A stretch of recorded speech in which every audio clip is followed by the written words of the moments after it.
المتنبي سابقا: إذا رأيت أنياب الليث بارزة فلا تظنن أن الليث يبتسم.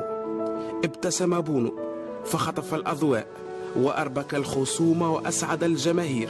ابتسامة الأسد بونو هي ثقة بالنفس، وتحمل في طياتها معان ودلالات كثيرة.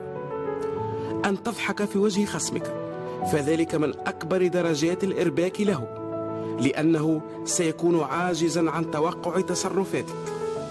هذا ما حصل مع لاعبي لاروخا الذين عجزوا عن تسجيل أي ركلة جزاء. صاحب الابتسامة والوجه البشوش صار حديث العالم، عنوان الإشعاع المغربي.